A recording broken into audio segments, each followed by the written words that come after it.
ইবনুল খাত্তাব রাদিয়াল্লাহু তাআলা আনহুকে নাম শুনেছি কি শুনি নেই? ওমর ইবনুল খাত্তাবকে চিনেন? বলেন তো ওমর ইবনুল খাত্তাবকে,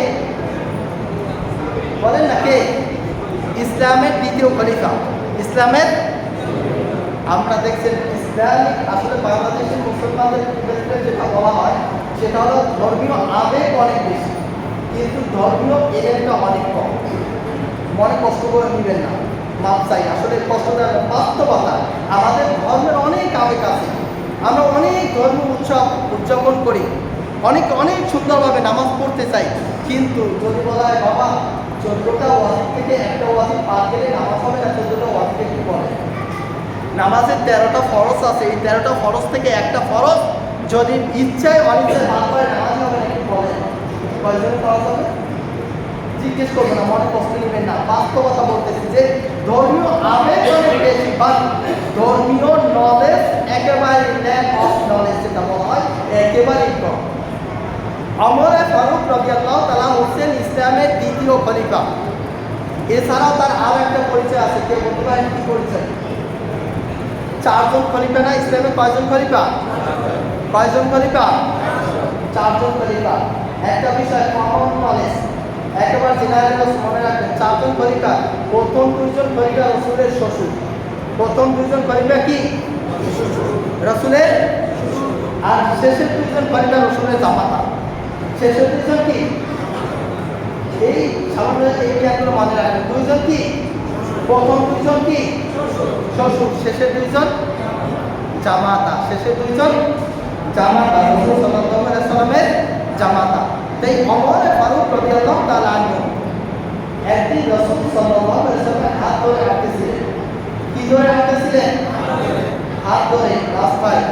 عن عبد الله بن هشام رضي الله تعالى عنه قال كنا مع النبي صلى الله عليه وسلم وهو آخذ بيده عمر فقال له عمر بن الخطاب رضي الله تعالى عنه يا رسول الله لأنت أحب إلي من كل شيء إلا من نفسي। ওমর ফারুক রাদিয়াল্লাহু তাআলা আনহু বলতেছেন। কে বলতেছেন? একটু সবাই কথা বলবেন, কে বলতেছেন?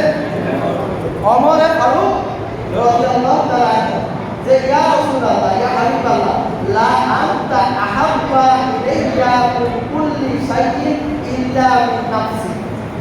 হে আল্লাহর হাবিব বিশ্ব নবী, আপনি আমার ওমরের কাছে পৃথিবীর সব কিছুর চেয়ে উত্তম, সব কিছুর চেয়ে নিকটবর্তী, ইল্লা মিন নাফসি, তবে আমার জীবনের চেয়ে নয়। আমার জীবনের চেয়ে বুখারী শরীফের হাদিস খুলে দেখবেন, যারা বুখারী শরীফ পড়তে পারেন 6632 নম্বর হাদিস। ওমর ফারুক রাদিয়াল্লাহু তাআলা বলতেছেন যে আপনি আমার কাছে সব কিছু চেয়ে অধিক প্রিয়, তবে আমার জীবনের থেকে নয়। কেননা একটা মানুষকে যদি ভালোবাসতে হয় তাহলে আমার জীবনের প্রয়োজন আছে, ঠিক কিনা? আমি জীবিত থাকলেই আপনাকে ভালোবাসতে পারবো, ঠিক কিনা? মারা গেলে কি ভালোবাসা সম্ভব? আমি মারা গেলে আপনাকে ভালোবাসতে পারবো? তাহলে আমার এখান থেকে আমার উদ্দেশ্য হলো যে আমাকে তো বেঁচে থাকতে হবে, রাসূলুল্লাহ আপনাকে ভালোবাসতে হবে, তো আমার কাছে আপনি সব কিছুর চেয়ে প্রিয়, ইল্লা মিন নাফসি, তবে আমার জীবনের চেয়ে নয়। ওমর ফারুক রাদিয়াল্লাহু তাআলা আনহু যখন প্রিয় নবীজিকে উদ্দেশ্য করে এই কথাটা বললেন, বললেন লা ইয়া ওমর, হে ওমর তোমার ঈমান পূর্ণ হয় নাই, তুমি শুনে রাখো। ওমর ফারুক রাদিয়াল্লাহু তাআলা বললেন আল্লাযী নাফসি বিয়াদিহি, আমি ওই আল্লাহর কসম কেটে বলতেছি, ওই সত্তার কসম কেটে আমি মুহাম্মদ বলতেছি, যে আল্লাহর হাতে আমার জীবন, হাত্তা আকুনা আহাব্বা ইলাইকা মিন নাফসিকা, যতক্ষণ পর্যন্ত না তোমার জীবনের চেয়ে আমি মুহাম্মদ তোমার কাছে প্রিয় না হব, ততক্ষণ পর্যন্ত তুমি পরিপূর্ণ মুমিন হতে পারবে। কাকে বলছে? কথা বলছেন না, কাকে বলছে?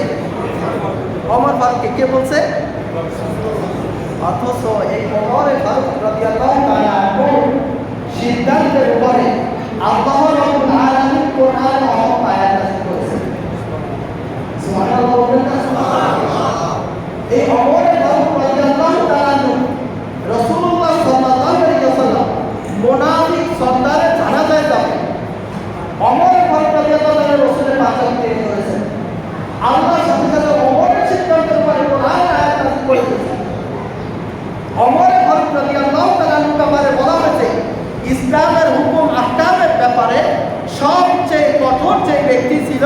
সেই ব্যক্তি হয়েছেন অমর।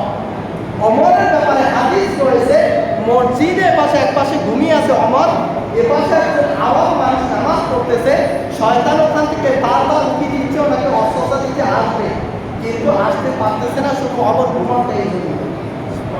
সুবহানাল্লাহ বলবেন না? সেই অমরকে নবীজি বলছে তোমার ইমান পূর্ণ হয় না অমর, আপনার আমার ইমান কোথায়?